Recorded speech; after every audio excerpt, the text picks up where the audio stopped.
agenda of the Committee on Local Government, jointly with the Committee on Electoral Reforms and People's Participation. We have with us from the House of Representatives, we have Representative Alan Jesse Mangawang from the Lone District of Kalinga. Sir, good morning. We also have with us Representative Maria Teresa Colliantes from the 3rd District of Batangas. Good morning, ma'am. And of course, we have from the League of Governors, we have Governor Al Francis Bichara. Sir, morning. Bern?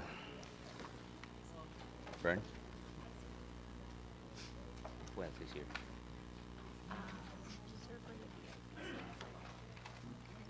Can we ask the committee secretary to recognize the other guests? Morning, everyone. We'll take up the bills on the creation of legislative districts first.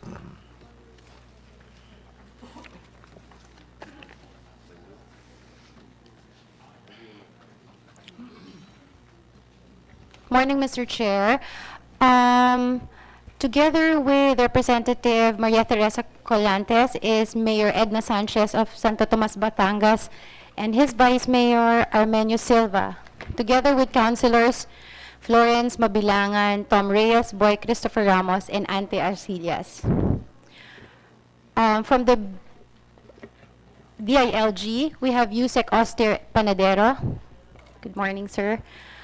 From the PIDS, Dr. Rosario Manasan. And from the UPCIDS, Dr. Edna Ko.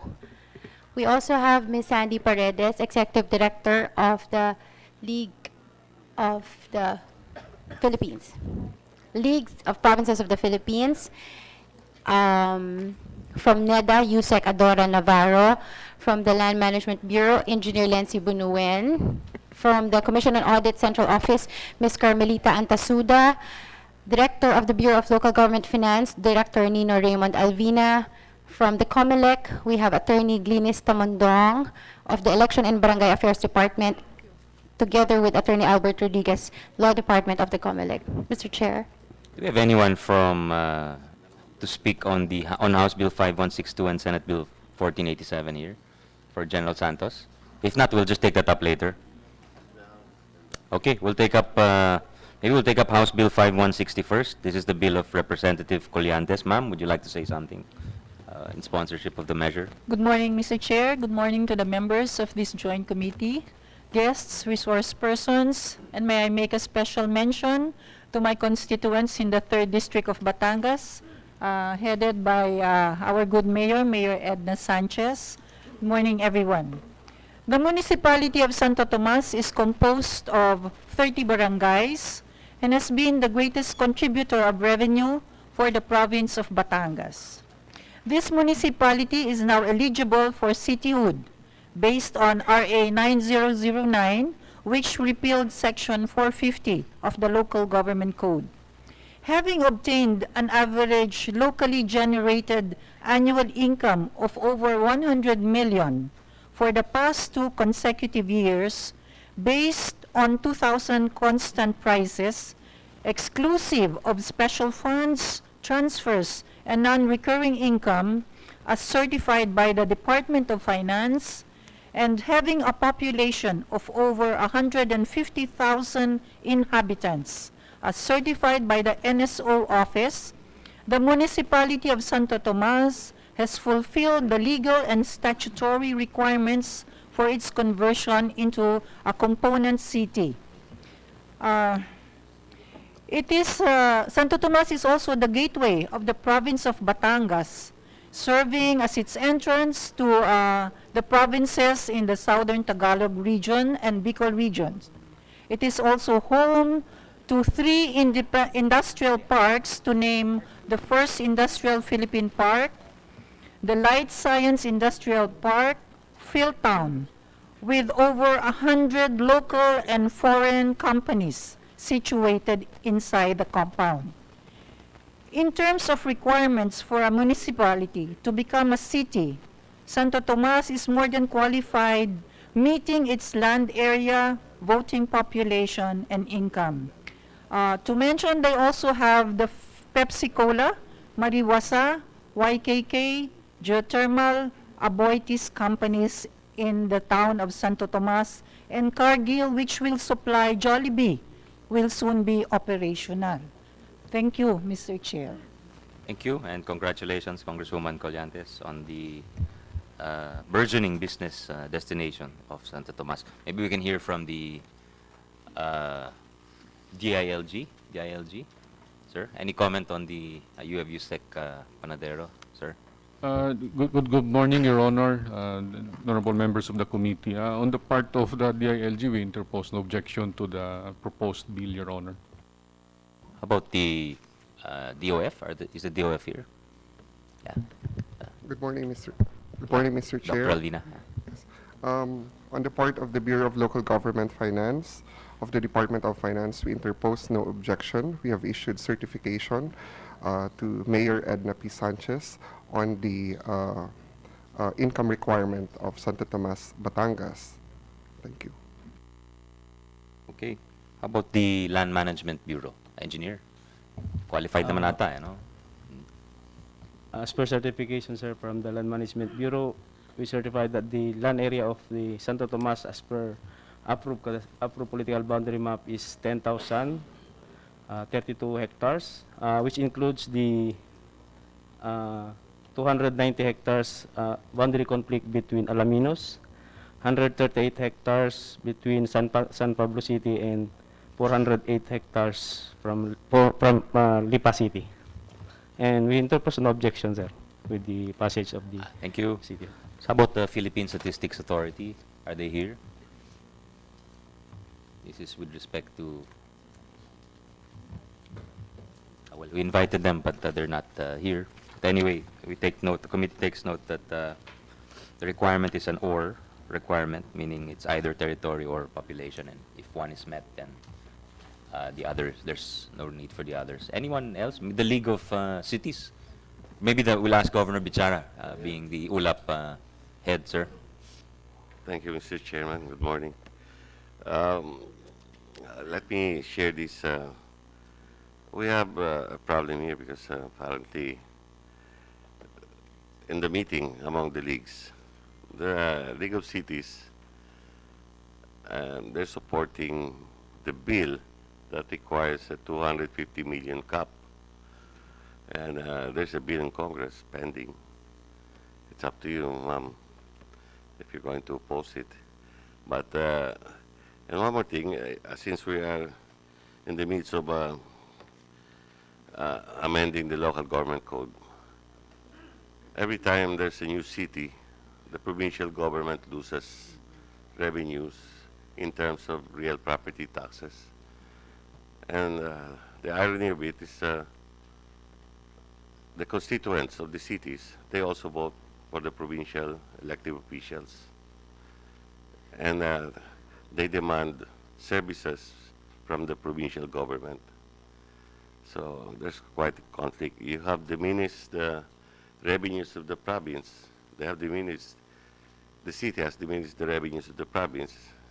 But the provinces, the provincial governments are still compelled to deliver the services to the constituents of the cities. So we need some correction in that one. At least kung meron a certain percentage also from the real property tax from the cities. Well, this is just, this is the position of the League of Cities. Because every time there's a new city, it also reduces their share from the ERA. So that's all. Some good points there. Thank you, Governor Bichara. League of Cities, are they here? Dito ho ba ang League of Cities? Naimbitahan ho? Naimbitahan ho, pero maybe we can ask the League of Provinces, Ms. Paredes. Yeah. Mr. Chairman, nagsalita na po yung principal namin sa League of Provinces. But just for factual information lang, for 2015, the RPTA of Santo Tomas is around 127 million. And their locally generated income is 319. Their ERA is 243 million for 2015 for a total of 563 million. So, the So yung same... 127 mawawala yun sa probinsya. yung share ng Nag-share ng province province. doon. But if the amendment sa code nga po nasabi ni Yeah. Governor Bichara, kung i-include Yeah, po we yung can cities. look yeah. for ways to address. I think that's the role of our local government reform committee. And if you're not busy, you can stay around. They're going to present their report. They've been studying it assiduously for the last few months. So we'll hear from the mayor, si Mayor Sanchez. Although maganda na yung build-up ni Congresswoman, palagay ko madadagdagan pa ni Mayor yan. Good morning, everyone. To our Mr. Chairman, Senator Angara, to our beloved Congresswoman, Congressman Colliantes, 2014, we started to apply for Cityhood para po sa bayan ng Santo Tomas.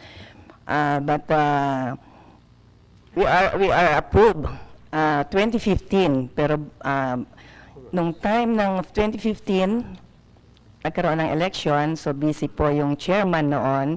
So we applied again. So nandyan po ang ating author na si Congresswoman Colliantes. So na-approve po nitong 2017, kaya kami po ay nagpapasalamat at nandito na kami sa Senado. Ang aming Governor Mandanas, there's no objection about our cityhood application. So siya ho ay binigyan kami ng pagkakataon na mag-apply para ho sa cityhood namin. So we heard from our Congresswoman na yung aming na-apply ay qualified for cityhood, hindi lang po qualified sa plebiscite po, ay dadaan pa rin kami sa ating mamamayan ng Santo Tomas. Pero year 2014, kami po ay nagtaas ng taxes.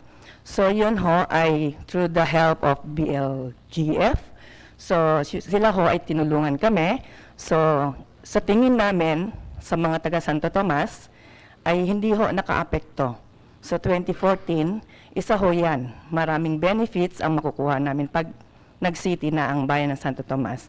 So ito ho ay sa ating kay Mr. Chairman, sana po hinihiling namin na mabigyan kami ng pagkakataon na maging city ang aming bayan. Maraming salamat po. Salamat, Mayor Sanchez. Kay Vice Mayor Silva naman, baka gusto niyang dagdagan. Good morning, everyone, especially to the chairman of the committee on the local government, Senator Angara, and of course to our beloved Congresswoman Colliantes, and to everyone here in this hall, especially to the ULAP chairman, governor. So we are asking your favor from everyone to approve our cityhood application. So the comment of Governor Bichara, sorry po, is well taken, that once as municipality becomes a city, it cannot avoid asking help from the provincial government. While it is true that that thing happens, one thing we can assure you is that once we become a city, we will try to be as independent as possible from the provincial government. If the provincial government wants to give some, let's say, aids or projects to the municipality, well, wholeheartedly we will accept that. Because as he said a while ago, the people from the city still votes for the provincial candidates, especially the governor. So we can rest assure you that with the budget that we will be getting once we become a city, we will use that to the maximum. We will utilize it very fully so that we can improve the lives of our constituents. Once we become a city, progress, development will be faster, and we can once again fully achieve the development that we want to achieve, especially with our city. So once again, we are begging you to approve our cityhood application since we are much more than qualified to be a city. Thank you very much. Vice Mayor, can we ask the COMELEC for their Attorney Rodriguez? Good morning, Your Honors. Representative Mangawang and Representative Collantes, distinguished guests. Your Honor, we do not interpose any objection. However, Your Honor, just one single comment. Section 51 of the bill, with the indulgence of the Honorable Author, Representative Collantes, it states there, ma'am, that the 51, ma'am, it's on page 62.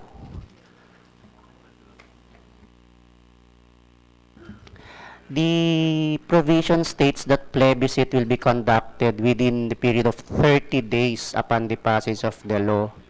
Your Honor,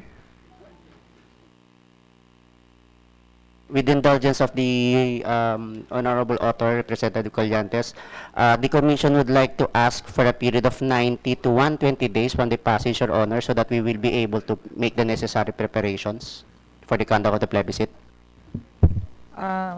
Is that possible, Mr. Chair? Yes. We can insert it as a committee amendment. It's actually almost standard now for the COMELEC, I think. It's siguro ang concern lang dyan is baka umabot ng election. No? But I think given that the committee will prioritize this bill, I think we have enough time to accommodate the request of the COMELEC, if it's all right with the sponsor. Thank you, Mr. Chair. Can that not be included in the, let's say there's going to be a barangay election?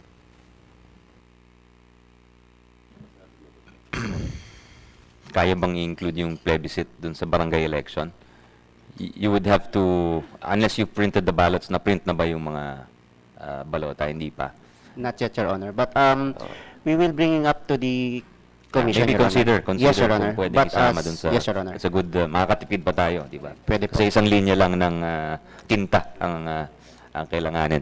Let's take a look at that and maybe you come back to the committee. And if so, yung barangay election is when? October ba? October 23, Your Honor. So, yeah. That might be within the 90 to 120 days period, no? So, we'll study that issue carefully. Thank you, Attorney. Thank you, Your Honor. Anyone else who wishes to comment on this bill? If not, committee can already dispose of it. Yes, Governor. Chairman. Governor, yes. Let me inquire if her bill has already been approved in the House. It's passed on third reading. Okay. It's already been So it's transmitted it's to the waiting for Senate. the Yes, Senate. yes. So, any other comments from the body? If not, I think we're ready to prepare the committee report and with any other possible amendments. If not, okay. Thank you, Congresswoman, Mayor. Thank you for presenting the bill. We'll prioritize it because Thank you, Mr. Chair. On behalf of the people of the 3rd District of Batangas and this representation, together with your brad, Sani Collantes, Batch 70, we thank you. The Chair thanks thank you. everyone. Regards Thank to you, everyone. my Brad. And salamat sa lahat ng taga Santo Tomas na nagpunta rito. We'd also like to recognize the Secretary of Health is also here, Dr. Rubial. Salamat, ma'am, sa pagpunta ninyo. Maybe we can quickly tackle. Thank you, ma'am. Thank you. Salamat. Maybe yes, please. We are excused, ma'am. We'll now take up the local bills for Kalinga. These are just barangay bills. So we'd like to recognize Representative Alan Jesse Mangawang to sponsor the bills. These are House Bill 5220, 5221, 5222, and 5223. Sir? Thank you, Mr. Chair. The Honorable Chair Senator Sani Angara, and the honorable members of this committee. Good morning. We have 4 bills on the agenda today, Mr. Chair, all for the creation of the barangays in our district, the Lone District of Kalinga, namely House Bills 5220, 5221, 5222, and 5223. House Bills 5220 and 5222 seeks to create Barangay Nambaran East and Barangay Lacnog West in the city of Tabuk, respectively, separating them from the respective mother barangays. Those proposed new barangays are populated by indigenous groups, all belonging to the Tinglayan Kalinga tribes. Those indigenous communities would like to regroup into a separate barangay as the new grouping would allow them to use their own internal revenue allotment to chart their own course in a way that is beneficial to their tribal communities, thereby improving their socio-economic lives as well as preserving their cultural identities. The provision under Book 3, Paragraph 2, Section 386 of the 1991 Local Government Code exempts that new barangays from the 2,000 population requisite, since they are populated by indigenous cultural groups, should the combined population of the sitios comprising the new barangays fall short of such requirement. On the other side, House Bills 5221 and 5223 seeks to create Barangay Ipil and Barangay Bulanao Norte, respectively. Those two barangays, Mr. Chair, already existed as regular barangays, or they are created locally by the Provincial Council of the Province of Kalinga in year 2002. In view of the fact, however, that they are created locally, they could not be shared of the regular internal revenue allotment enjoyed by the regular barangays. The provincial government shares a measly amount as its aid to those barangays. With their creation, Mr. Chair, by an act of Congress, it is highly expected that Bulanao Norte and Ipil will no longer be encumbered by lack of funds, thereby enabling them to chart their own courses for economic development. May we humbly ask then you, Mr. Chair, and the members of this committee, that House Bills 5220, 5221, 5222, and 5223 be approved by the committee. Thank you so much, Mr. Chair. Thank you, Congressman Mangawang. We invited the NCIP, but they did not send a representative. Can we hear from the DILG, Yusek Panadero? Thank you, Mr. Chairman, Your Honors. On the matter of House Bill 5220, 5222, we don't have any objections, Your Honor. On the matter of the House Bill 5221 and 5223, we just want to make a notation, Your Honor, that our understanding, these two barangays have been created already in an ordinance previously, and there has been a plebiscite Yes, already. Mr. Chair, yeah. So in the proposed, in the proposal, Your Honor, or in the law that will in effect create this, we will just call attention on Section 10 of the Local Government Code, where there is a provision that the conduct of the plebiscite has to be done 120 days from the date of the effectivity of the law or ordinance affecting such creation. Para lang magkaroon ng clarity kung anong epekto ng plebisito na nagawa na dito I sa think in the bagong previous country. bills, hindi na kailangan. Parang yung naganap na plebiscite, yun na yun di ba? Is that's substantial compliance because it's the same entity? Ganun ho ba yun? Yes, Your Honor, as long as a plebiscite has been conducted before. Yes, Your Honor. Okay. So, In case, Your Honor, if that is properly I think reflected. in the previous bills which are now pending in the plenary, Okay. the COMELEC said it's no longer necessary, but that's a Okay. good point, no? Yeah. Just in case to align the provisions. Other than that, Your Honor, we don't have any objections. Thank you, Yusek. Can we hear from the BLGF, Dr. Alvina? Mr. Chair, the Bureau of Local Government Finance does not interpose any objection on the proposal. Thank you. Sa LMB naman, ho? The LMB has no objection on the passage of the House Bill, sir, because it meets the contiguity of the land area. However, we cannot provide you the technical description or the meets and bounds because we just received last Friday the communication. So we will communicate with the DNR car, and we maybe request also that you will communicate with the DNR car to provide us the technical description or the meets and bounds certification from them, and we will recertify and submit to the honorable chairman of the local government. Thank you. We'll be coordinating with your office for the meets and bounds. Governor, have any comments for these barangay bills? No comments. LPP? No comments. Anyone else? Comelec, yeah, sir, attorney. Your Honor, may we be given, same comment, Your Honor, instead of just providing for 90 days, that 90 days be the minimum period and 120 be the maximum period, Your Honor. Okay, thank you. So, any other comments, Congressman? We're set to approve if you don't have any objections. There is none, Mr. Chair. I just humbly would like you to approve this Okay. Mr. Chair. Salamat, Congressman, and we'll prepare the committee reports in coordination with the LMB and the other government agencies. Okay, thank you, Mr. Chair. In behalf of the province of Kalinga from the city of Tabu, the 4 barangays of said city, I would like to thank you and we appreciate your having Thank you very much, Congressman. Salamat so ho. much.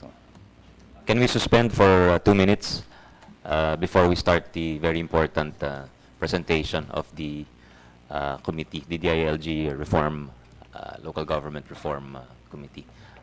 We'll come back in 2 minutes, ladies and gentlemen.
Let's call the meeting back to order. I almost forgot we have a bill for the creating a separate legislative district in the province of South Cotabato. This is the bill of Congressman Acharon, who is the chair of the local government committee in the House, House Bill 5162. And there's a counterpart measure by Senator Manny Pacquiao, Senate Bill 1487. I think to speak on behalf of the House Committee Chair is Mr. Luthmir Tiokson, the Committee Secretary. Yeah. Sir, go ahead. Morning, Mr. Chairman. House Bill number 5162 seeks to separate the city of General Santos from the first legislative district of the province of South Cotabato. Based on the census of population of 2015, the city of General Santos has a population of 594,446. Under Article 6, Section 5 of the Constitution, each city with a population of at least 250,000 shall have at least one representative. Therefore, the city of General Santos has more than meet the population requirement, Mr. Chairman. In the remaining municipalities under the first district, the municipalities of Polomolok, Tampakan, and Tupi will still have a combined population of 262,090 inhabitants. That's all, Mr. Chairman. Okay, thank you. Are there any other requirements that need to be met? Any other requirements? No more, Mr. Chairman. About maybe we ask the ILG? No, no objection. BLGF? Yeah. Okay, so if not, we're also ready to prepare the committee report in coordination with the offices of Congressman Acharon and Senator Pacquiao. So thank you. We'll suspend these matters, and then we'll take up some very important business, which is the local government code review. We'd like to thank our experts who've been working very hard. For Book 1, our chair is Dr. Edna Ko of UP SIDS. Book 2, our chair is Dr. Manasan of Philippine Institute for Development Studies. Our vice chair is Director Annalisa Bonagua of the DILG. And for Book 3, chaired very ably by Yusek Austere Panadero of the DILG. Vice chair is board member Umana of the Center of Local Governance. We've included the following as members of all committees: Secretary Anyo of the DILG, Secretary Diokno of DBM, Secretary Pernia of NEDA, Secretary Dominguez of the DOF, Director Alvina of the BLGF, Governor Al Francis Bichara of the Union of Local Authorities, ULAP, Governor Ryan Singson of the League of Provinces, Mayor Ed Pamintuan of the League of Cities, Mayor Maria Fe Villar Brondial of the League of Municipalities, Attorney Edmund Abesamis of the Liga ng mga Barangay, and Attorney Dante Gatmaitanos, a professor at the UP College of Law. Can we ask, I guess we go by book, maybe we'll ask Dr. Ko to speak about her work, or how do you want to do it? Who wants to go ahead? Yeah, doesn't matter. I was directed by my Okay, please. co-chairs. Yeah. Yeah. Thank you, Mr. Yeah. Chairman and Your Honor. This is really an initial report to you and to the committee and to the body on what has been happening on the review of the local government code. But first of all, Mr. Chairman, allow us and my two co-TW chair to thank you for giving us this opportunity to be engaged as well as contribute some thoughts into the review of the code. At the outset, we divided the work into 3 work groups, books by book, Book 1, Book 2, and Book 3. And as you mentioned, however, as we went with the process, we noticed that probably a more effective way of looking at it is by the reform areas that are needed to be undertaken as we move forward in the decentralization process. As we all know, the provisions in books 1, 2, and 3 are sort of related to whatever reforms that we are going to pursue in the effort to strengthen decentralization. So there were several meetings by book, but at the same time we spent a lot of time integrating our thoughts on what are the reform areas. And in fact, that is the main purpose of this presentation, to present to you the sort of a short list of the priority reform areas that the committee may wish to consider. Marami ho ito, napakahaba ng listahan, but somehow we narrowed it down to, well, in the list that you have, it's 9, but actually we thought of 8 areas lang talaga na mukhang critical given the date, critical as in the next couple of years, but also based on whatever data na is available, as well as the time that is afforded to us to fine-tune this whole process. The output, as we all know, Mr. Chairman, is a draft bill. So we took that into consideration, or bills, I should say, in terms of the work that lies ahead. At this is also very important that in the scoping, that's why we limited it to the 8 reform areas. So if I may just, I think, go through this quickly, the 8 or 9 areas are flashed on the screen, actually, and then allow us to elaborate a few of these, and I will invite my co-TW chairs to give more details as necessary. But what we intend to do, Mr. Chairman, is to get your guidance, actually, whether these are the 8 reform or 9 reform areas that we need to pursue and work on further and flesh out the details, or there are other things that we need to include pa. Our understanding is that after this meeting or a few days thereafter, we can get the guidance so that we can now start moving to the next step, which is really the scoping of the bills. Okay. So let me just go through this. The first area, Mr. Chairman, is on the matter of really strengthening our local government units. And here, the work groups agreed that the strengthening of the LGUs are vital in terms of sustaining our work towards decentralization and devolution. The strengthening would mean actually the further clarifying the roles of the different LGU levels. That's number 1, because it relates to expenditure assignments.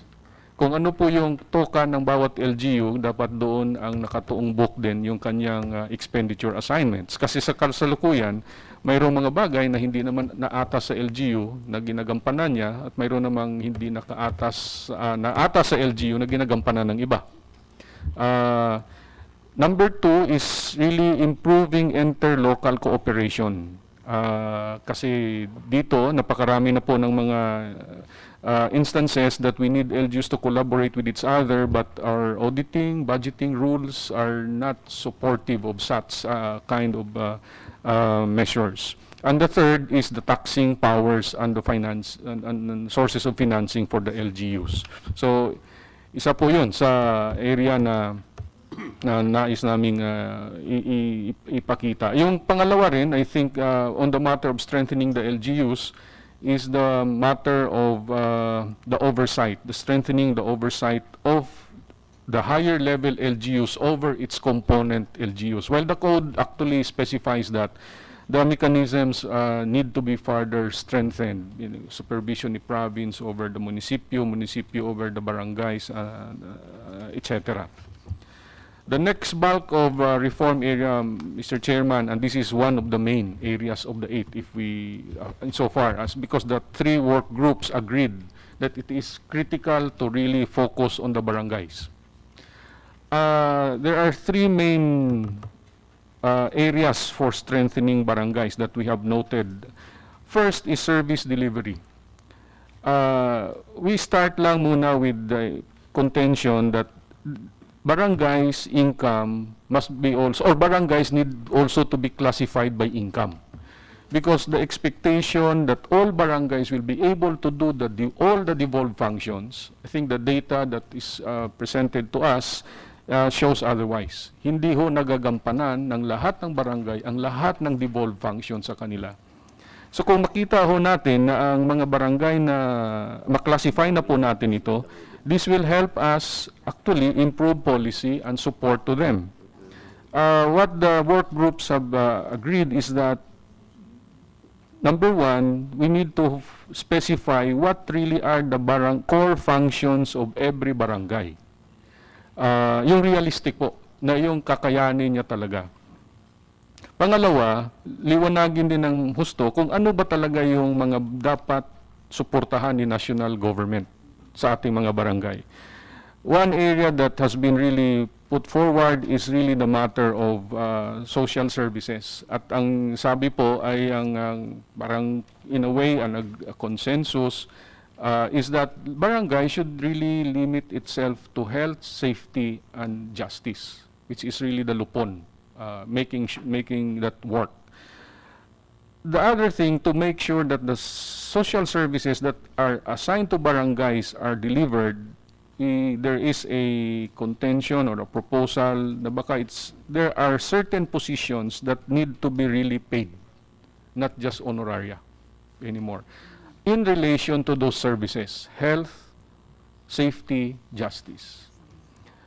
And kaakibat po nun, while there are many laws that have required the establishment of certain basic barangay facilities, we need to really provide support as well as make that more explicit. What exactly are the minimum barangay facilities that must be put in place to support health, safety, and justice? Isa po yun sa strand of work sa social services. There's got to be also, I think the three work groups also agreed to put forward a proposal na there must be a complementary political reform in the barangay. And this has something to do, and this is where a big debate happened actually versus, paano ba natin pipiliin ang barangay? So, ang dulo ho nun ay nagkasundo lang muna na siguro habaan na lang muna yung term, 5 years with 2 terms versus the other options that may need also to be considered. However, there is a very strong proposal, Your Honor, na palakasin yung disciplinary mechanism over the barangays. It is, I think the data also will show na marami po sa ating mga barangay ang hindi na rin nagagampanan ang dapat nilang gampanan. And there are research studies that will show that. And however, the disciplinary mechanism to ensure that these are attended to are perceived to be weak as well. So ito yung hinahanapan natin ng paraan. And the matter of participatory governance has to be further strengthened, lalo na itong aspeto ng assemblies na kailangang magampanan at gawin ng tama ng ating mga barangays. The third plank to the barangay reform has something to do with the regulatory functions.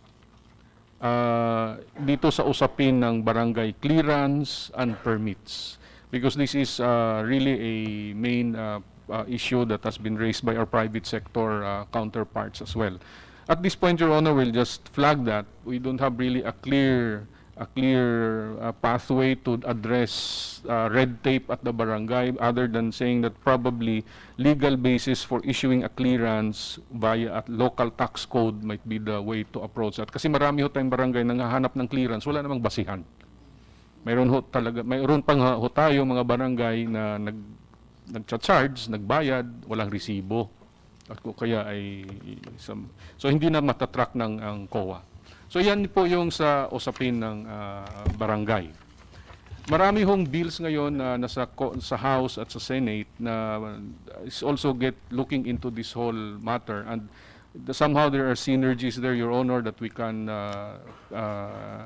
utilize to push some of this proposal moving forward.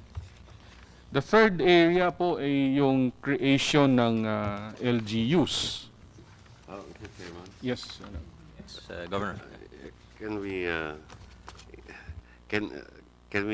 we stop here at the barangay reform and discuss this issue before we proceed further? Kasi makakalimutan natin yung pinagsasabi niya Okay, kanina. sige.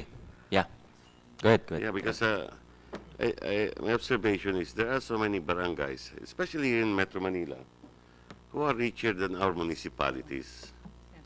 So, dito we can impose to them the facilities that is required. Pero not in those poor barangays who has nothing. That's what they were siguro hinting at with the classification, no? Pagka higher yung, once we have a classification, we can require more of those who have more. And I suppose the opposite is true with respect to those barangays who are impoverished or not yet capable. They can be prioritized in terms of national government assistance, and that's why I suppose we want to have a minimum checklist of anong facilities. Is it a barangay health center? Is it a daycare center? Yun, pagka nakita natin na barangay so and so in Albay does not have it, and then nasa number 1 siya ng listahan ng national government. I think that's the idea of, and you're hinting at equity, definitely, I think it's one of the foundations of the review, no? Yung equity talaga across the board. And one more thing, Mr. Chairman, they should not interfere in the issuance of clearances, permits.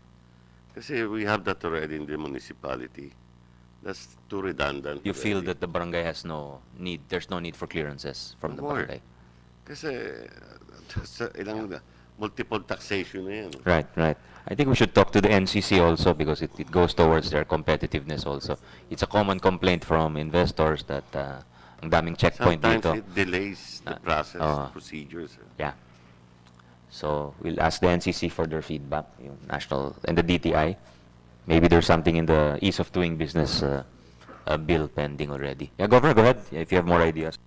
Apparently, you know, when we have a unique system here because in other countries they don't have this barangay system. It was conceptualized by the late President Marcos to strengthen the political base, but it was upheld by the succeeding government of the late President Cory. But it's effective because we do not need policemen in the remote areas anymore. And we have a lot of volunteers. But there should be a limitation to the powers that should be given to them. Because we have a strong municipal government and a city government. Any other comments on these issues? Si Sec Obial, would you like to comment? You've have presence all over the country, so baka may nakikita ho kayo sa health. So yun ang sinabi nila. It should still be one of the main functions para makapag-focus yung barangay sa health, sa justice, tsaka sa safety. Baka Yes, sir. those are the 3 things we'll require of the barangays. What do you think of that? Yes, sir. We're actually would like to ensure that the quality and the accessibility of health services across the country is equitable.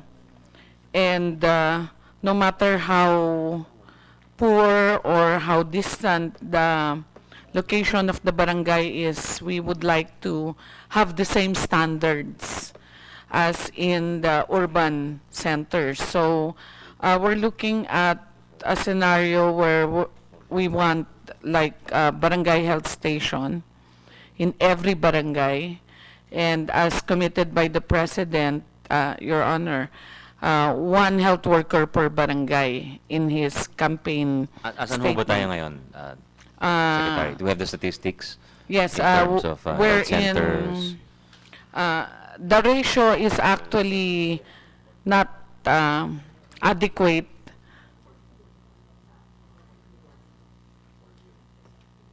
But we're in 21,000 barangays as opposed to 42,000 barangays, the total number of barangays. So Nasa 41,000 na ho Yes. yung health centers, sa centers. 21,000 health 21, so centers. halos kalahati ho. Yes, yes, Your Honor.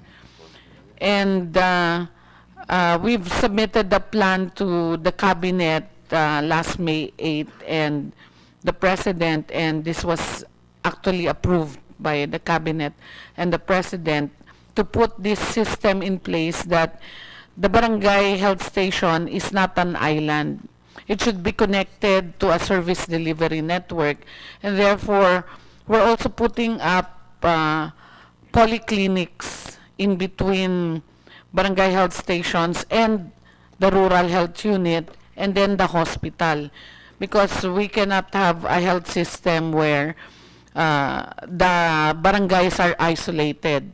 What's important for us is to ensure that if a patient comes to the barangay health station, even the tertiary services will be accessible to all the people of the country. So we've made that proposal, and we hope the local government code can actually support that we really have local government support for the service delivery network that we will establish Ano yung across the division of country. labor, Secretary, dun sa mga health centers at saka, or health stations at saka polyclinic?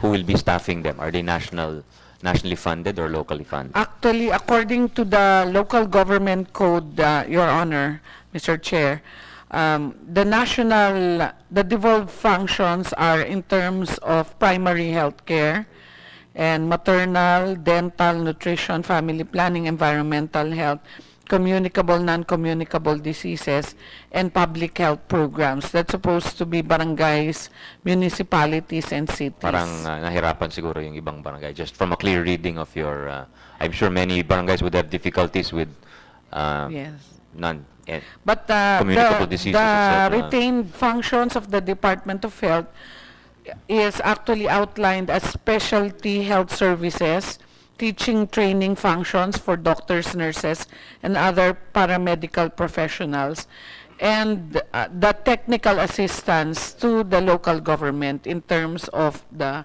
primary health care, and surveillance and health emergency functions.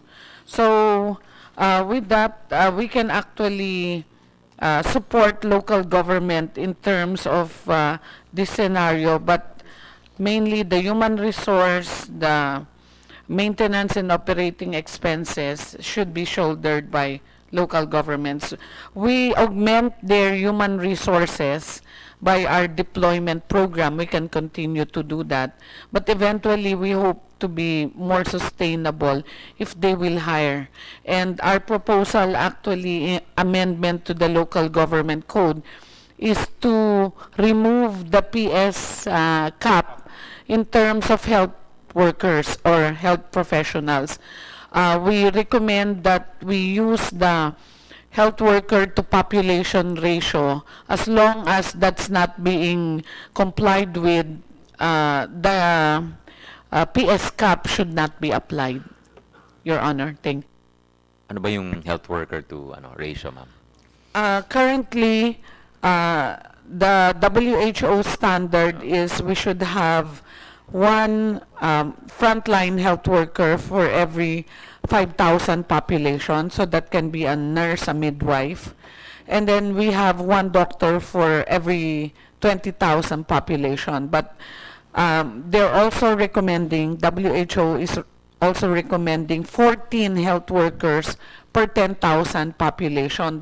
So that includes dentists, medtech, pharmacists, doctor, nurse, and all that. So it's kind of really, our situation right now is off the standard. We have so much catching up to do, and in our recommendation to the cabinet, it will need around 35,000 additional health workers to meet the standards of WHO, and about 7 billion additional budget to fund the human resource Ilan requirement. po ang health workers natin ngayon, ma'am? Currently, Nationwide, yeah. nationwide, we estimate that we have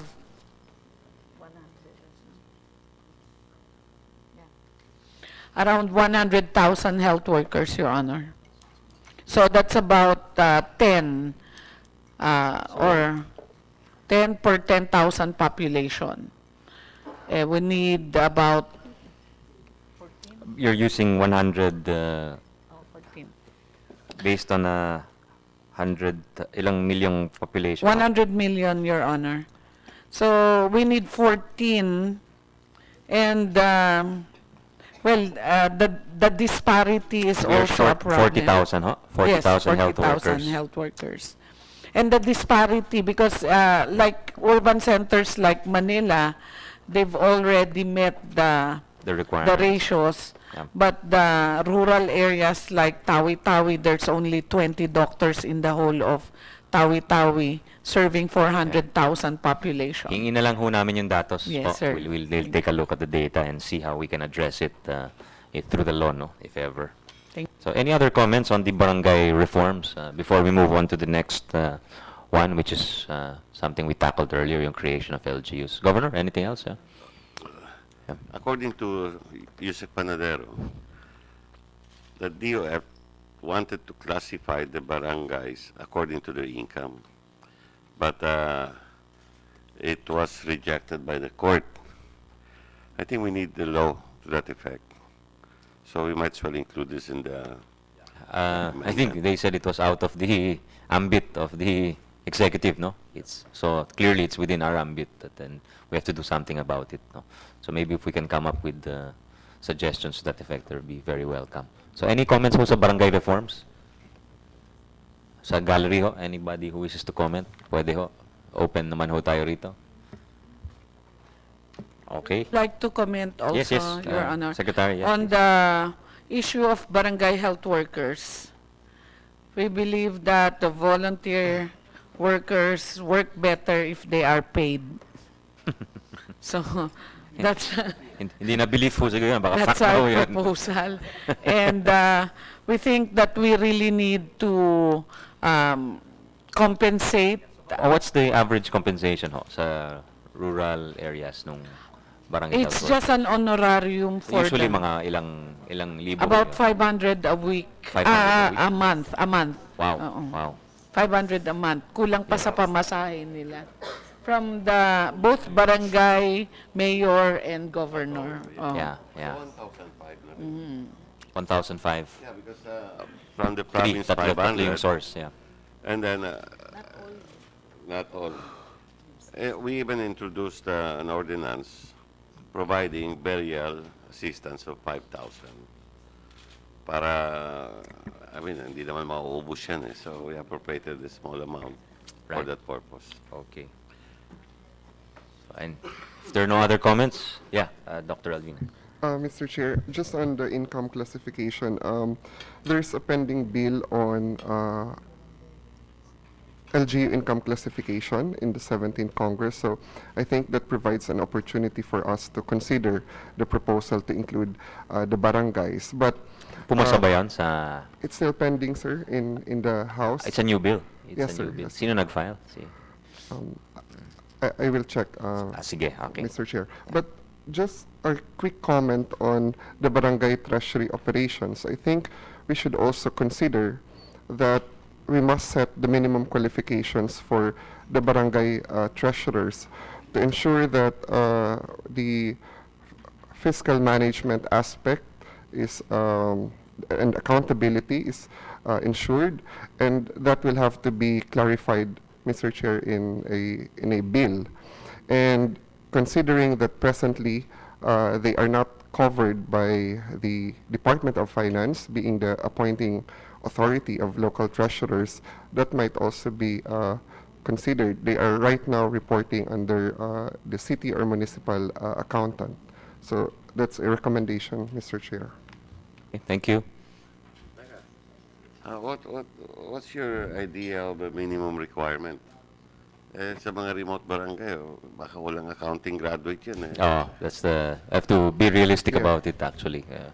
Mr. Chair, Yeah. maybe some bookkeeping skills and subject to certain trainings that will have to be provided maybe by the Department of Finance with the DILG, just to ensure that our barangay treasurers are equipped with the necessary skills for Yeah, treasury training management. Yeah, is necessary, I think. Oh. Kasi baka mahirap din ho na mag-set tayo ng napakataas na qualification. Yeah, I think standards. based on experience, we shouldn't expect too much really from remote barangays, no? Yung ibang LGUs nga na municipalities sometimes have a hard time filling already the position. So what more the barangays, no? How about from the Liga ng Barangay? I see we have Attorney Abisamis. Baka makuha natin yung punto de vista nila. Well, there should be a classification first of the barangay to put in place so that those who can really afford to pay regular salaries can at least be identified. And second, if our intention is really to place them under the civil service law and rules, it should be made clear that their appointments should be subject to the approval or confirmation by the Civil Service Commission.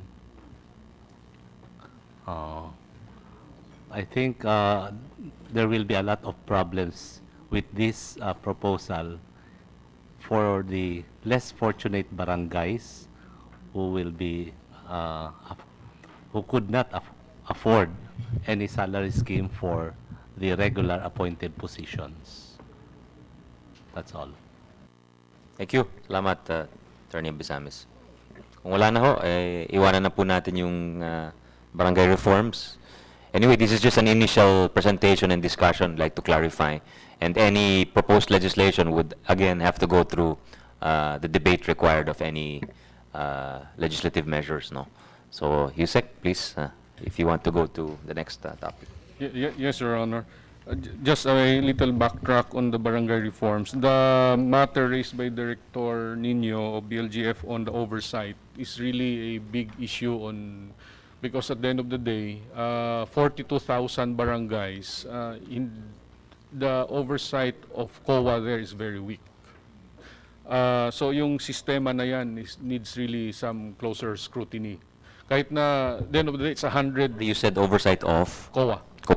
100 billion ang ating ira sa barangay. Of course, kahit natingnan natin na mga 3.5 million ang average per barangay, that's still a huge amount. Na 5 million is the yearly appropriations, IRA, for kasi average. For next year, our IRA is 522, if I'm not billion divided by... So ang IRA, ang barangay share niyan is around, say, 20%, mga 100. Okay. So, yan yung i-apportion natin sa 42,000. 100 billion So, over on the average, 40,000 mga barangays. 3.5 million per barangay yan.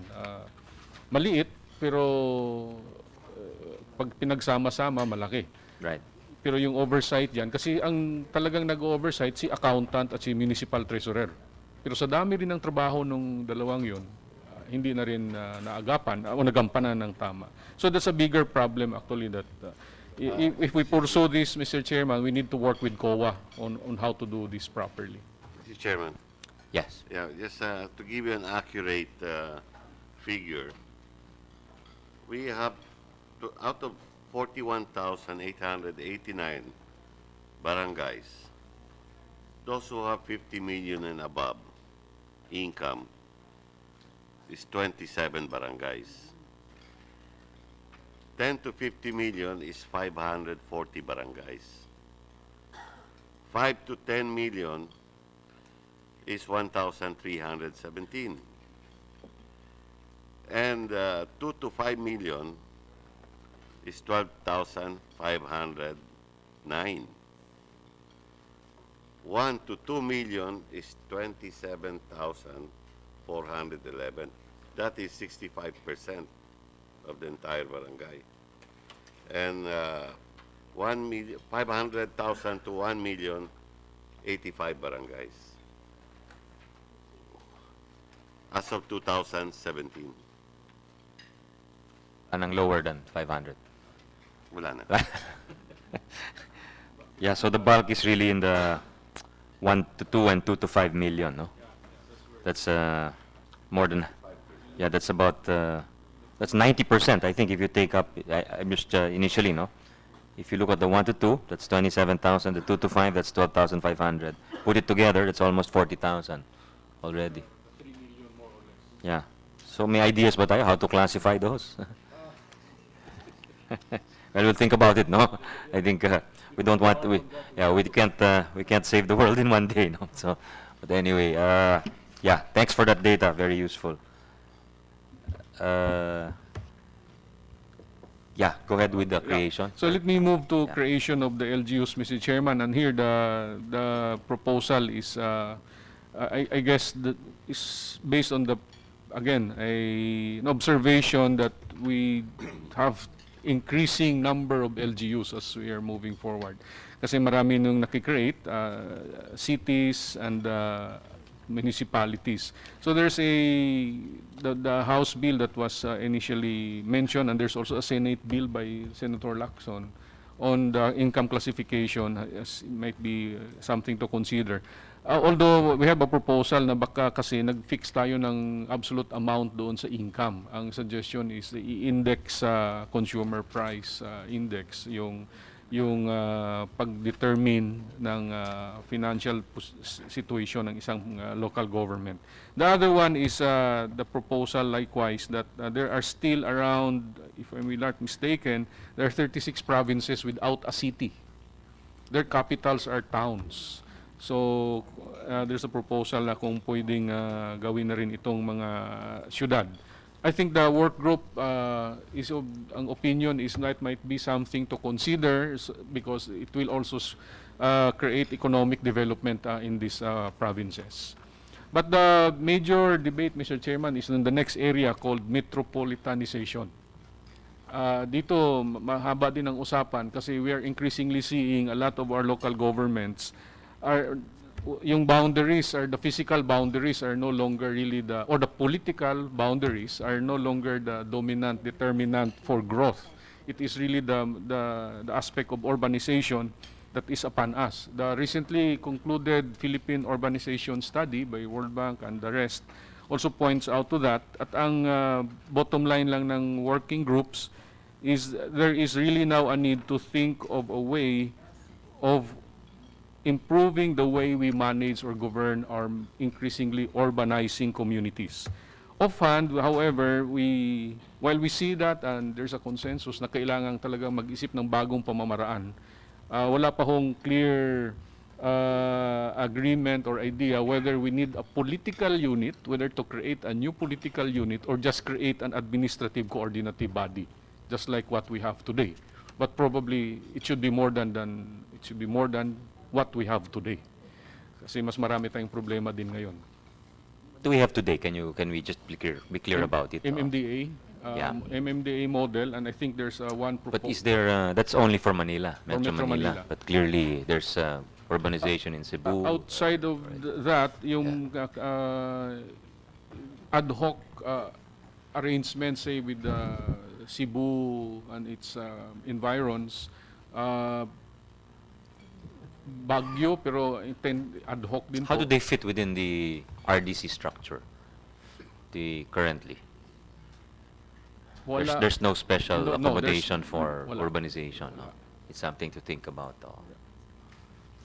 Sige, we'll since there's nothing there, the Constitution provides that metropolitan areas can be created, di ba? Yes, yes. Okay. So before we move on, regarding the issue of the cityhood, well, you mentioned the benefits, no, possible benefits to the recipients of cityhood or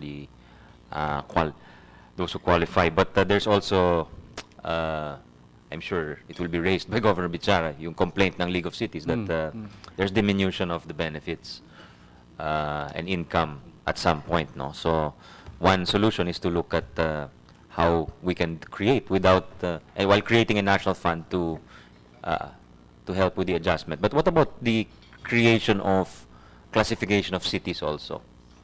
Yeah. Is that something the committee In fact, thought about? Yeah. there is the bill that is being proposed, I think, and one of the common recommendation is to really improve the way we classify our LGUs. Well, of course, How do we currently classify only cities? income. For income. Income pa lang tayo. So Okay. I think we need to And what are the consequences of that classification? Well, the policy is geared towards the No, well, basically, financing why do of- we classify? Why do we classify, sir? Why do we classify cities? It is in the For what context purpose, of what is the national government support to these particular local governments. So kung may ang logic, if there is sufficient income, NG may need not augment the financing of the LGUs. Yeah, But again, that is as you also said, that changing. can be very deceptive, no? Yes. Because you could be a very big city and you're looking at absolute figures, eh? But what if it's a very populous city? The concentration of the poor actually is not in the lower income LGUs, It's in the higher income. in the higher income LGUs. So we're talking about Cebu City, Cebu province, Cebu province, yeah, Pangasinan. Pangasinan. Ganon, it follows the Yeah. So demographic. clearly nga, yung classification natin, absolute income is deceiving, no? Baka We should look inadequate. Yeah. Yeah. Should be looking at things like income per capita, Baka better. Oo. maybe human development indexes, no? HDIs. Things like that. Oh. Oo. Okay. The next, if I may move forward, Mr. Yes, Chairman. please, go ahead. Excuse me, Yes, Governor. comment. You see, there were a number of cities that appeared, no? They became cities, no? They were created, and some of them were really due to political accommodations, and some of them are not really qualified to be a city, but apparently it hurt the other cities because there was a reduction in their eras. Now, if there's a new city, every time there's a new city, it affects the provincial government also. For instance, in my case, when during my previous term as governor, I allowed them to have two cities, in Ligao and Tabaco. Yes, and the provincial government at that time has two hospitals, district hospitals, which is now expanding. But they have looks like they're taking advantage of the services of the hospital without the benefit of, without even providing any assistance. And on top of that, you lost your share in the real property taxes.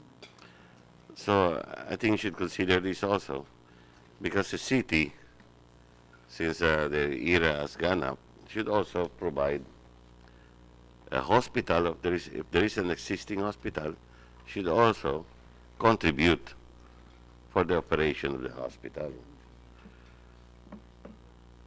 in exchange for the losses of our share of the province in the real property taxes. It's the province of Albay who is funding those two hospitals in full. Okay, yeah, that sounds fair. No, there should be burden sharing. I think it's one of the principles we're looking at. Sige, go ahead, sir. Oh, Isaac. Let me move to the next area, Mr. Chairman. In the report, it calls it is labeled as strategic projects, but essentially these are local governance systems that we need to fine tune also. No, so what do I mean? What do we mean by that? First is really the matter of local planning. The observation of the working groups is it is again political boundary determined. We lost sight over the integration that it has to happen as we plan for a territorial area and even sectoral concerns. So at the moment, we have land use plans, development plans, investment plans, but then very specific to each political unit. The proposal is to introduce by mechanisms by which there is better plan integration. But what that suggests also is that there's got to be a better way of managing certain concerns. For example, land use and water resources, ecosystems, transport and solid waste and the like. Na ang tingin ng work group, hindi maaring pabayaan lang sa bawat isang LGU. Tourism also. Tourism. So there are so what we're trying to figure out here is this really points out to a role of an integrator at the higher level, higher than city and municipality, and we're referring to the province to have a more stronger role on this. And I would link this to what which Sarah mentioned, na even if there are cities na they are independent, but if the province exercises oversight, then it is just proper na their revenues may be shared also with the province. Kasi hindi pwede talagang independent ka in a spatial environment na completely you are not regulated anymore, even in the access of in accessing natural resources and the like. So isa po 'yon sa major proposal.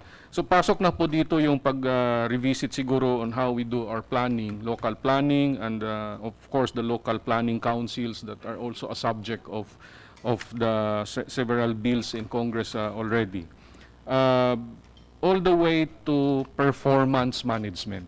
This is the one major item that we'd like to put forward, Mr. Chairman.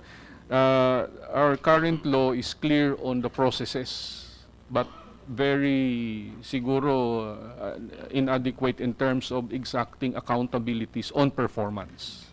So that's the other reform area that we are trying to put forward. Part of that is also the strengthening the oversight functions, Your Honor, especially of the provinces over component LGUs, as well as the exercise of the NG, national government, of its role as on setting standards. As Sec. Ubial mentioned, take the case of health, kahit na devolved, dapat sumusunod tayo sa isang national standard. At the moment, the instruments to enforce those standards need to be strengthened, either by way of support to capacity building, but of course also by way of administrative action should somebody fail to carry what is mandated to them. The next area, Mr. Chairman, is human resource. And here the group is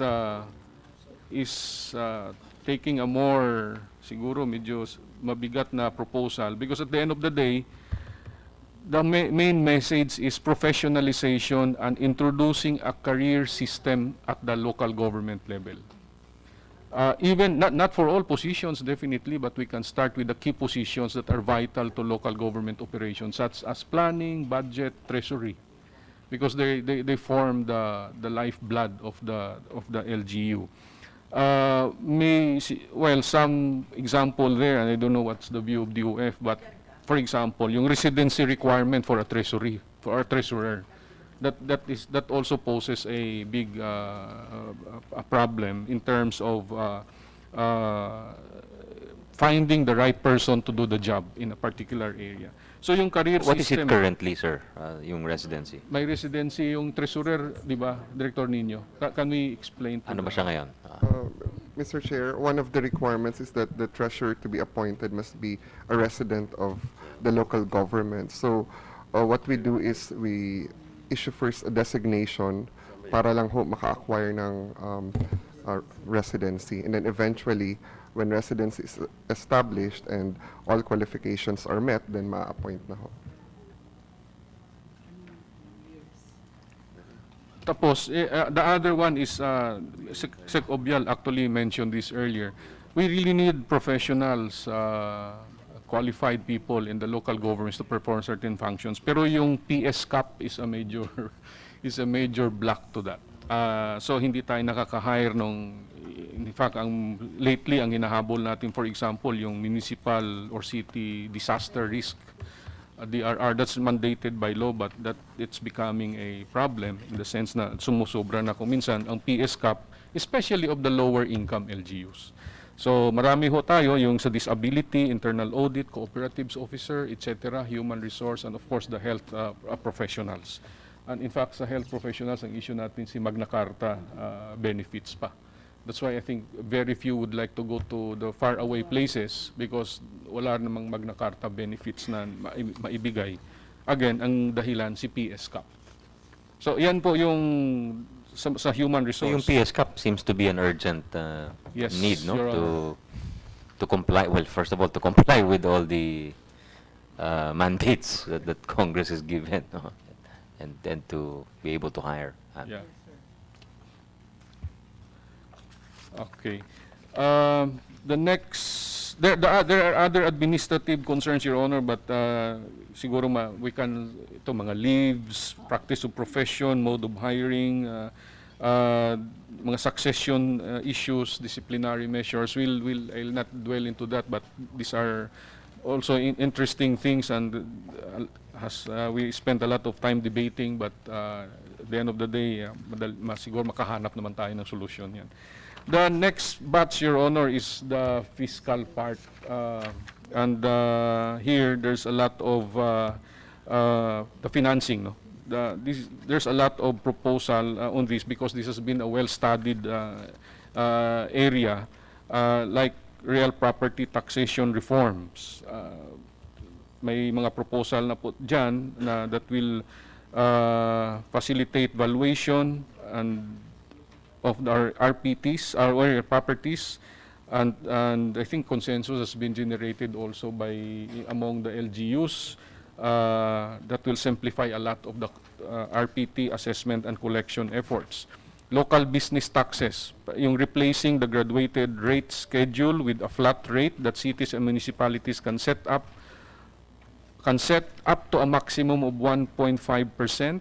And this will apply the same rate to all types of business transactions. Kasi sa ngayon, paiba-iba talaga yan.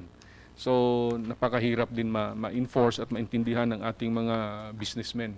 So, I think there's been a discussion with LCP, LMP on this, and favorable naman, at together with PCCI, of course, and FFCCI, the chambers. The situs of tax. If there is one tax that needs to be immediately settled, is the situs of tax. We know there are bills already on this. Dito talaga, this will also significantly increase the local income of our local governments. Understandably, kailangan talaga ng changes din sa systems ng BIR so that the proper recording can happen. Indexation of peso-denominated rates to inflation. So may proposal din po along this area. Which rates ho yun, yung i-index? Peso-denominated rates. Perhaps Chat can explain on this. Which rates are these, ma'am? There are just a few taxes. Professional tax, that it is They're set at peso rates. Yeah, They're not 300 percentage. pesos, Okay, yeah. okay.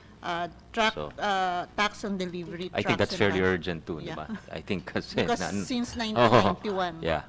Okay. So, konti lang naman po yun. Right. Let's That's flag why. those for immediate action.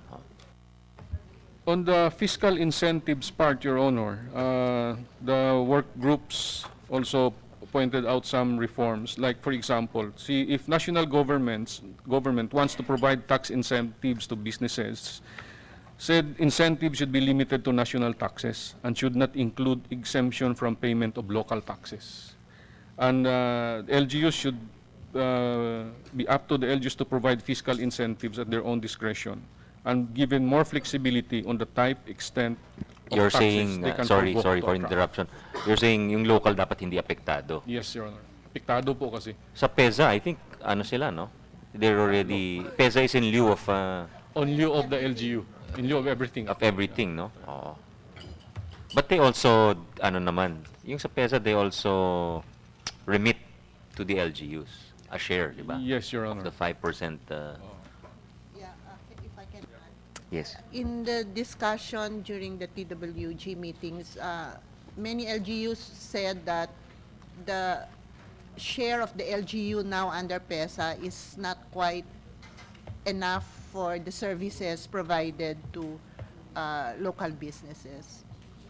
At least that's what they say. Again, what's that? Sorry. The share of the LGUs in the 5% Yeah. gross income earned that PESA firms pay is not quite enough to compensate the LGUs services for the provided. services provided. Any studies on that? Do we have any? That's anecdotal evidence? Okay. Thank you. And the other one, Your Honor, is on the matter of fees and charges. At the moment, there's really a wide disparity as to the fees and charges set by local governments, and our discussion points to a mechanism sana na yung provisions in the law should be crafted in such a way that si Bureau, meaning national government, DOF, can issue the guidelines on how LGU should set fees, which is related to the cost of regulation. And also for BLGF to monitor how LGUs implement this. But this is our concern of this is part of our way of helping our ease of doing business and the private sector in doing business in the different LGUs. Excuse me. Yeah. Yeah, go ahead. speaking of these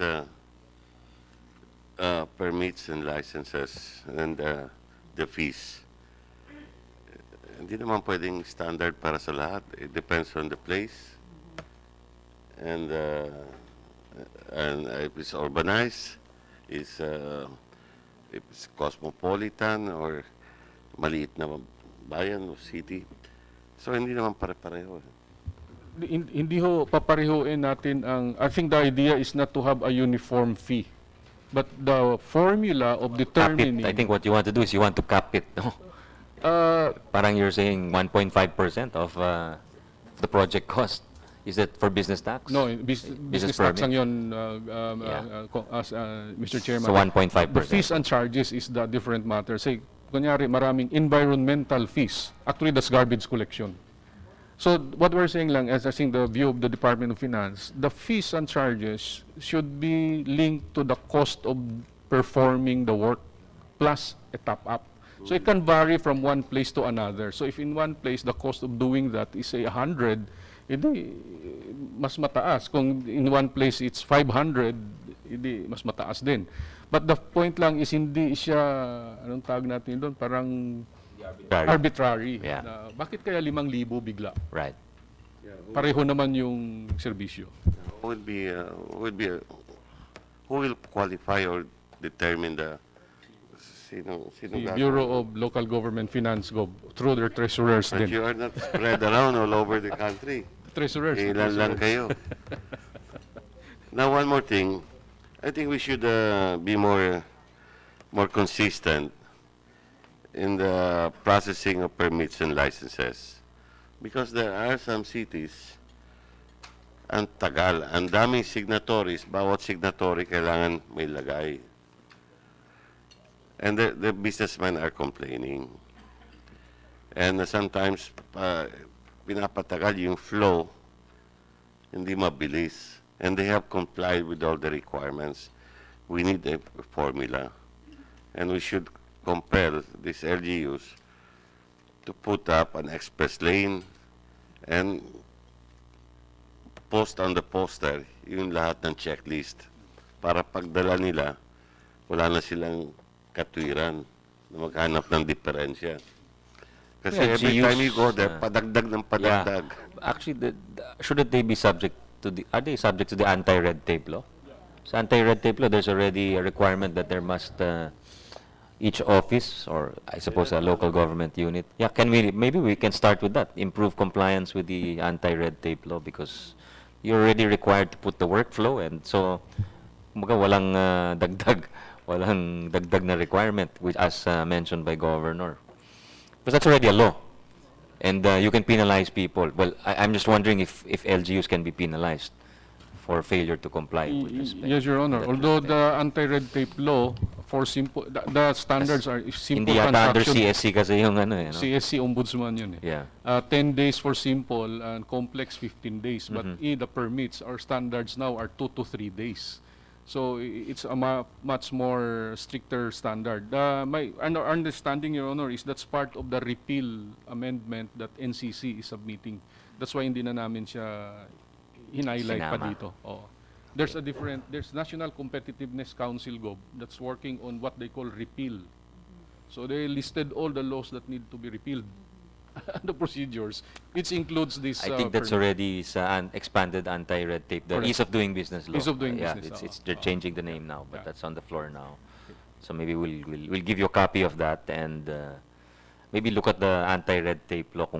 Does it have enough teeth to kind of Ito do what yung, Governor suggested? well, on the detail, Your Honor, this, if you recall, my statement on oversight. we need really to strengthen that. Kasi kahit na may standards, paano yung oversight and how to exact this? At the end of the day, we turn to our provincial governors kasi sila yung supervisor ng component LGUs. Hindi, pero cities, like a city in HUC Metro lang Manila. ang- No, there's pag- no pag there's no HUC supervisor there. Pag no. HUC, that's the Office of the President through the ILG na. Okay. And there are only 33 of them, so we can run after them. But the rest of the towns will need the help of the provincial governments. Wala pa kaming circular. Okay, we'd like to acknowledge Asek Echeverry from the DILG. That's practically the key points, Mr. Chairman. And we would like to take this opportunity also to thank the Senate Secretariat that you assigned to us to and help us put together Yeah, all of thank you. this. We could Thank not you have done for this the- without their help. Well, you've all been very hardworking. Thank you very much. Yeah. So, siguro pag-aralan namin itong binigay niyo sa amin, Yusek, Dr. Manasan, Dr. Ko. And we'll really have to prioritize because of the time element. No? But offhand, we'll ask also the inputs of the leagues, the ULAP, which they feel are the most urgent reforms. Maybe give us your top 5. Of the 9 areas, what are your top 5? Maybe ask DOH, mga agencies involved. Maybe we can ask all of you to give us your top 5 and we'll work from there. Pero offhand siguro, I think yung creation, I think of LGUs, I think needs to be yung financial, I think that needs to be. We've already had hearings on the situs of taxation. We can continue. Yung PS cap, yeah, I think it comes up a lot. So, hingi na lang ho namin sa inyo sa league. Yes, Governor. Are you going to introduce an omnibus amendment to the local government code? It's possible, but really we're thinking of just multiple bills to. But depends, no? Depends on what we can. We have to think about it, no? Mahihirapan tayo sa omnibus. Hmm? Mahihirapan tayo sa omnibus. Pag omnibus, yeah, because I think Congress does not have the appetite to debate major, yeah, lengthily and major reforms. No? So we'll be practical in our approach. We'll be pragmatic there. But again, the next step is to ask you what you would like to prioritize, and we'll also have our ideas. But we need to put our heads together. Does this move of the president to introduce federalism affect this amendment? No, I don't think so, because I think the thrust is really to strengthen the local government. So you can consider it a step towards federalism. So if we move towards federalism, that's fine. It's still applicable. But sa atin, we want to work within the existing federalism. It would require a constitutional. So tayo we're working within the existing constitutional setup and trying to see how we can help our local governments and help our people by ensuring that the political institutions are set up in such a way as to best help them. No. More line agencies that will be devolved pag mag-federalize tayo. Yes, but that's for me it's a contingency we can't really wait for, because even the president himself says that he sees federalism taking root at the earliest 4 to 5 years down the road. So tayo, we have our time frame. We have a 3-year time frame to do anything we want to do. So I think we need to file the bills before the end of this year if we want to see any hope of them passing. No, so maybe because of the time frame, best to do it piecemeal. Just have little reforms, pockets of reform, and then yeah.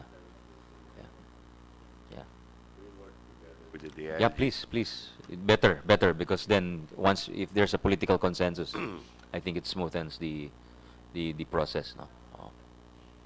Yeah, Neda. Oh, please. Yeah, we've not heard Yes, from you. Mr. Please. Chair. I note very well what you mentioned, that we will focus on the creation of LGUs.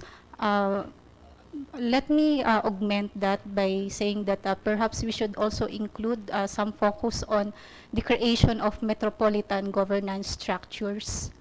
That was mentioned, no? Number 4 yun sa 9 And it areas. will have, it will also encompass other key reform areas, Yeah.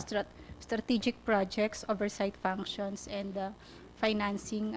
I noticed that in terms of levels of institutionalization of metropolitan governance structures, what we commonly have in the Philippines is the lowest level of institutionalization, yung tipong the mayors get together to create coordinating councils, no, and the bodies do not have corporate powers.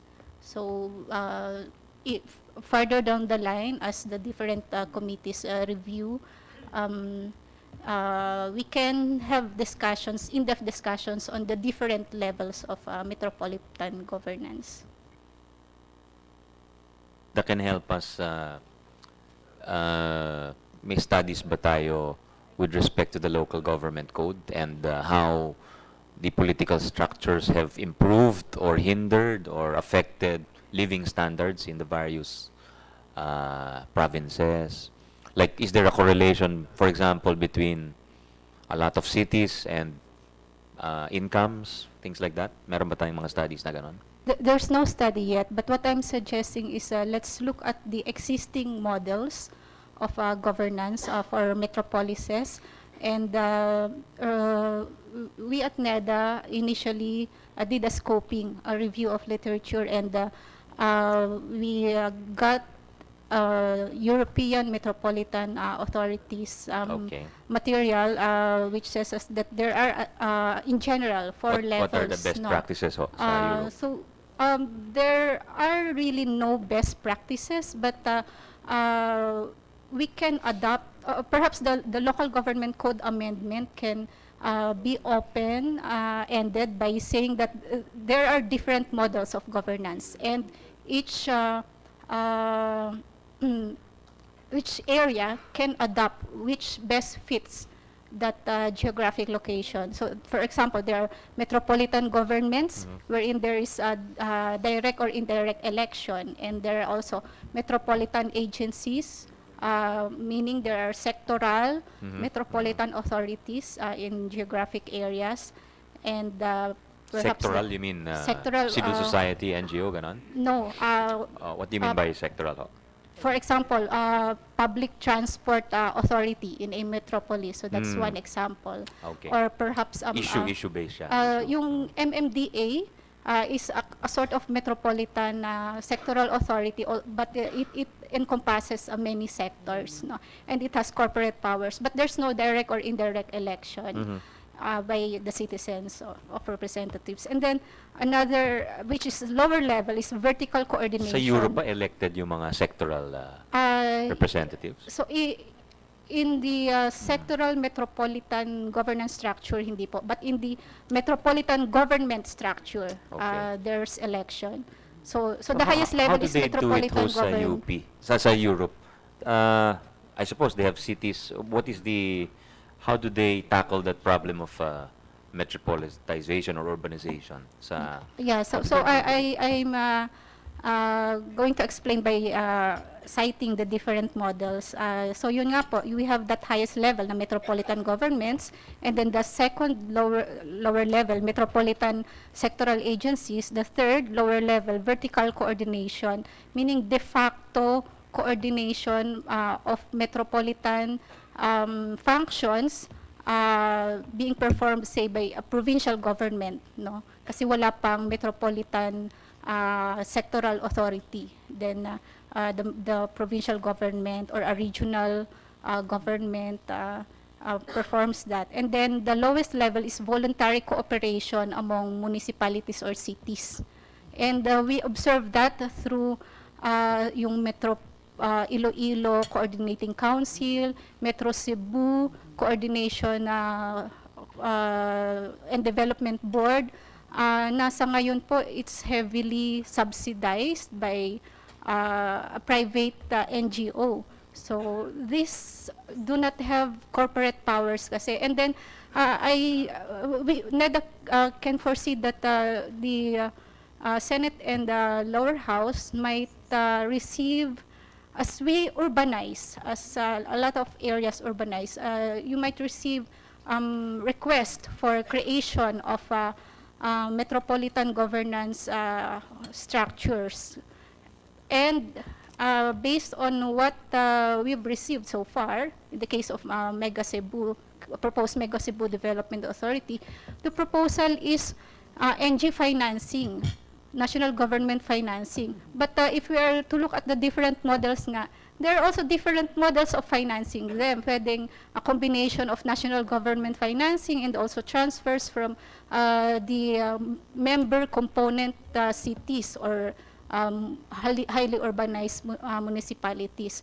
So perhaps the local government code amendment can offer flexibility for addressing future urbanization challenges by enumerating the different models and how to finance the performance of Okay, these some good bodies. ideas there, no? Maybe we can invite you to participate in the... We've been participating. Okay, good. Thank you. Thank you very much. Any other comments from the body? ASEC, Yes, Echeverry? I apologize for my tardiness, Senator. With the indulgence of Yusek Panadero.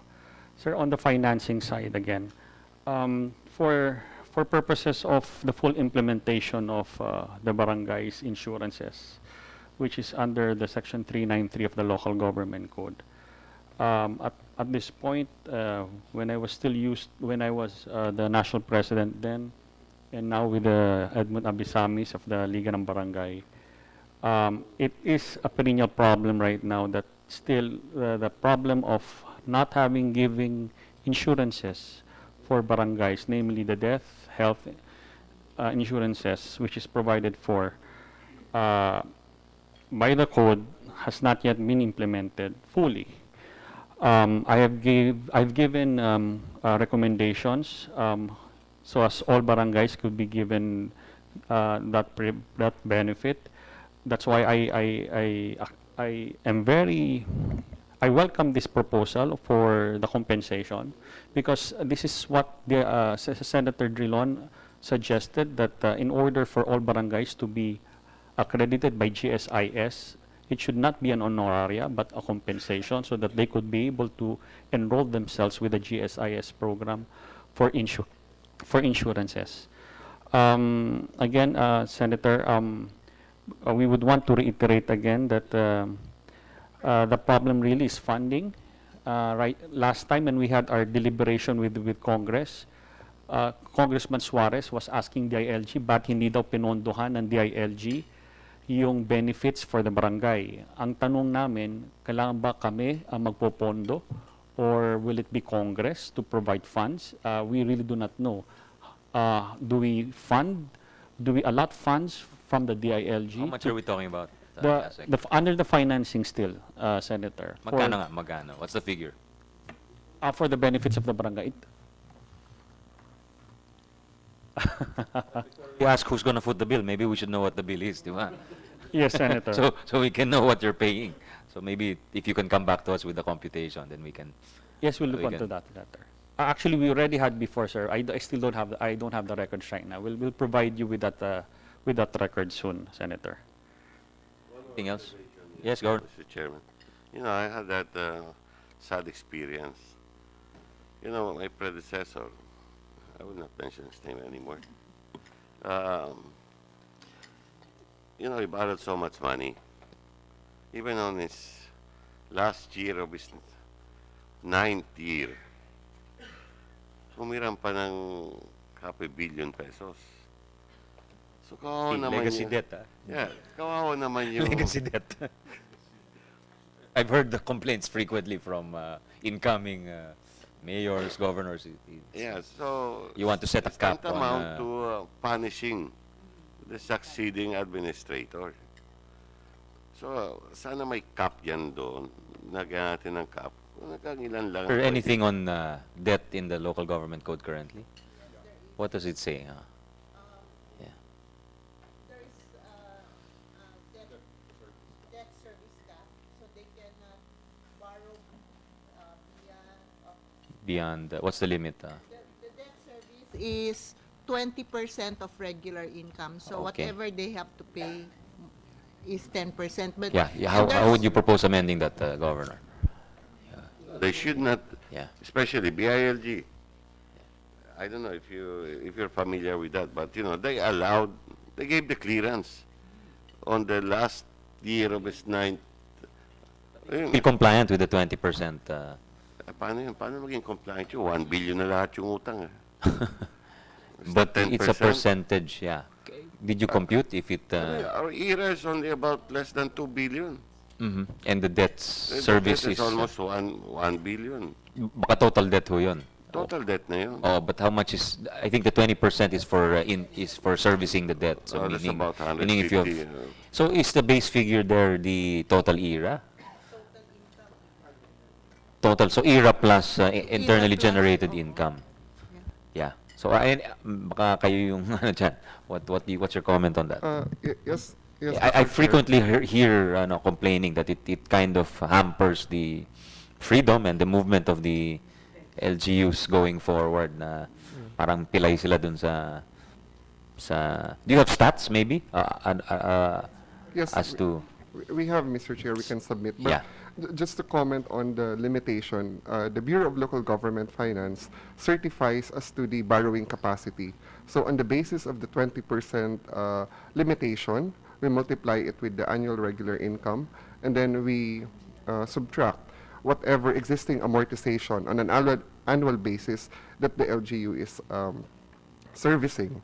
And then we do a reverse computation based on the annuity factor, what is the term of the loan, the interest, among others, and then we can compute how much the LGU can still borrow.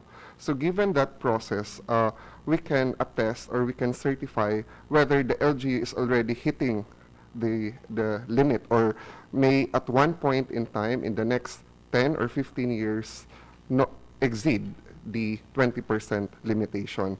Currently, Mr. Chair, we are that walang temporal restraint yon, meaning you can indebt you can incur debt for the next 50 years up to a level of 20%. Theoretically. Pwede. theoretically, pero most of what we certify is only up to 15 or 20 years, especially That's a na practice. That's not a legal. capital-intensive Okay. projects. It depends on the project, Mr. Chair. Ilalagyan ng capital. Anybody will just run for one term. Ubusin ko. Utang na ako. Bahala na yung susunod. Problema na niya. Ganun lang mangyayari dyan. Because pinayagan nyo pa maghiram during his 9th year of his term. Palabas na siya eh. Nag-utang pa siya.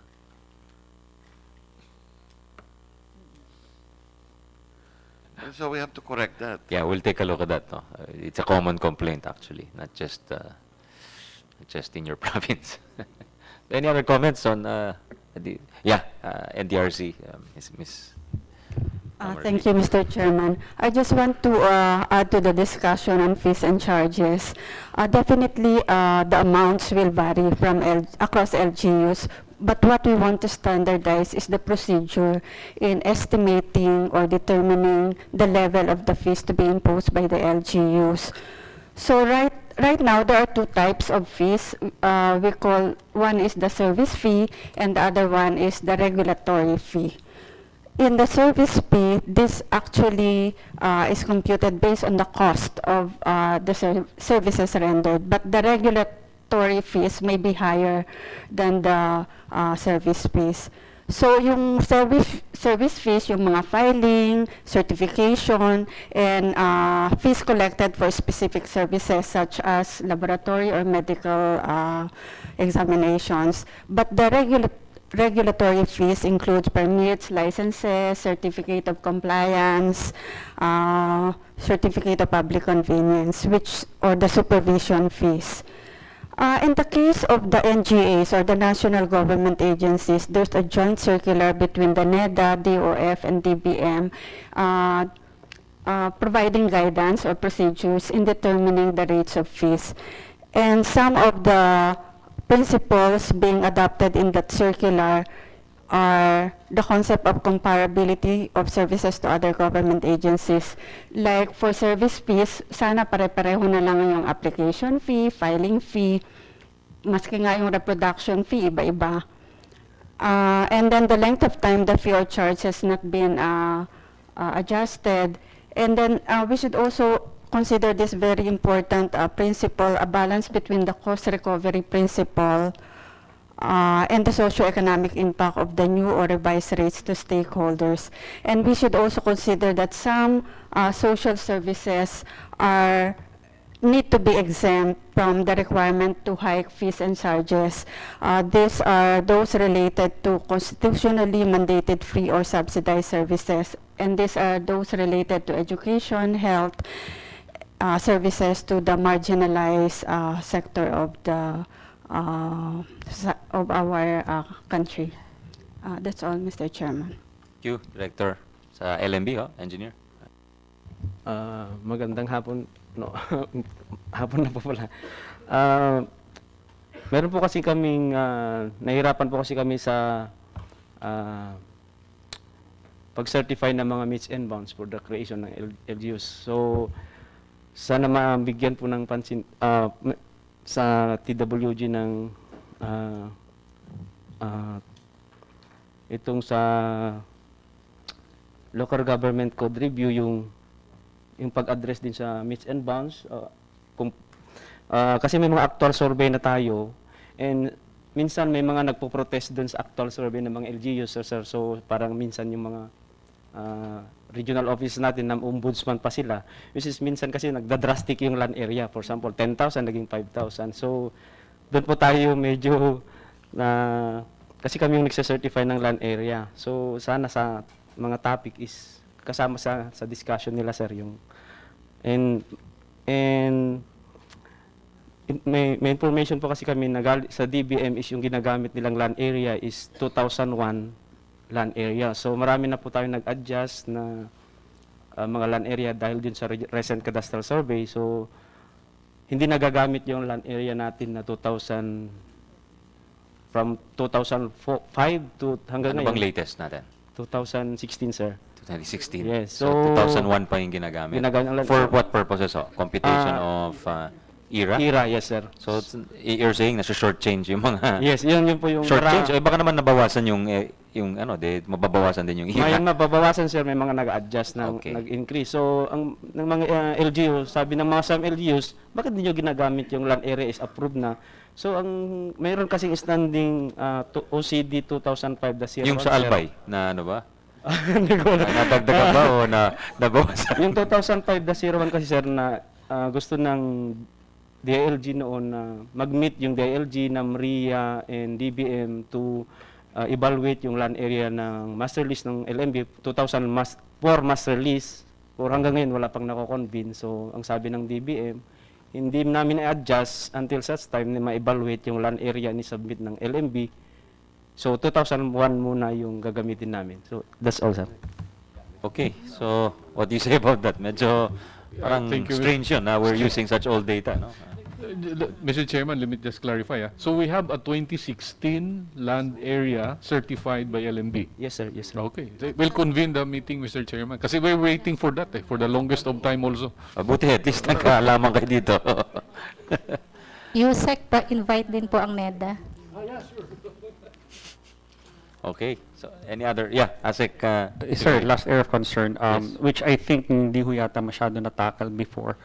This is in concern of katarungan pambarangay, which judges are also complaining, sir. Right now, because of the case of the Vidal versus Cueta case decided by Justice Callejo, parties right now may ignore whatever they have agreed in the katarungan pambarangay and go directly to court. That's why right now, judges right now are having difficulty addressing the issue because they're now, instead of handling more important cases, they're handling barangay cases. And we're still funding, the DILG is still funding a lot of money for awards for katarungan pambarangay. And yet, not all are implementing it in such a way because the jurisprudence case decided. Lagyan nyo ng cash yung award nyo para there is actually. Para masundan nila. But ang gusto lang po namin we don't know how to. We seek the help of Chief Justice Puno then. What they told us then was don't wait for another jurisprudence And we discussed it with Justice Midas Marquez of the Supreme Court. Parang they were saying it cannot be cured by rules of court alone. We have to revisit the local government code again of how we could cure the defect, which the jurisprudence did. We will brief you again, sir, Sige, on this, sige. and we'll give you a copy Okay. of how it was. Sige, Because sige. we're having difficulty promoting katarungang pambarangay since it's the first Given step that decision, of no? justice. And the What judge, year was that? Huh? 2006, sir. Tagal na rin, 2006, and basically it opens the floodgates to Yes, sir. bypassing the katarungan pambarangay. And the the Supreme Court are having difficulty of giving a memo still. Ano ba? I mean, they cannot go against the jurisprudence. Of course. But it lies now with Congress right now how to cure the defect. What was the reason given? What were the reasons given for bypassing the? Well, sir, it's a case in Because itself. previous jurisprudence was to the effect that it was mandatory or compulsory. Yes, diba? it is. But right now they have an option. It's always, sir. The jurisprudence only speaks of the case as it is. But the thing is, it gave a precedent gave a little bit of precedent, which confused a lot of judges. Okay. So if we could cure a little bit of this, and I think the Supreme Court, when I mentioned this to them, they're amenable. I mean, they agree na may nagkaroon ng confusion a little bit. And even law professors, for that matter, deans are also having difficulty explaining it also. Okay, thank you for that. We'll look into that, no? Salamat, Asek. Itong barangay katarungan is just a forum for settlement. Yeah, it's basically saying that try to solve it within try to your, solve. if Pag hindi you're nakaresolve, residents of the same barangay, pag-usapan niyo muna yan. They cannot- Try to, it's like a resort to alternative dispute resolution Yeah. before the formal So, hindi naman kailangan ng ruling dispute yan, mechanism. na susundin ng mga abogado. No, it's a mandatory resort to different process before resort to the courts. I think that's Yeah, the but pag intention. hindi nakaregloan, automatic korte na yun. Yeah, but here they're bypassed altogether. Parang yun ang result ng decision. So we have to settle. Do we want to make it mandatory in terms of resort to? Well, ako as a lawyer and as someone who's seen the courts, I think the trend is really towards alternative dispute resolution, and which tend to be speedier, less formal, easier to comply with. Even if you look at labor disputes, NLRC, there's a resort to less formal procedures, no. So in terms of requiring, kasi small dispute yan. If you're the same barangay, that means it's kung magaling yung kapitan. Oh. Any other issues? Thank you very much. We'd like to thank our chairs for working very diligently, and we have a lot of decision making to do. No, we'll be in touch. But again, we'll ask everyone to give us feedback regarding your top areas of reforms, particularly Governor Bichara, aside from the debt cap and the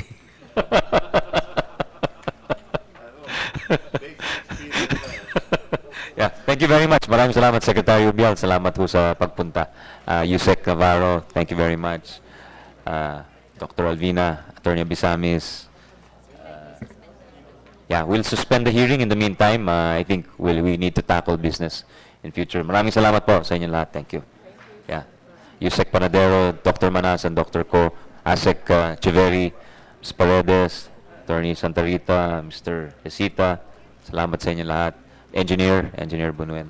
Salamat, sir. Ms. Rodriguez, thank you.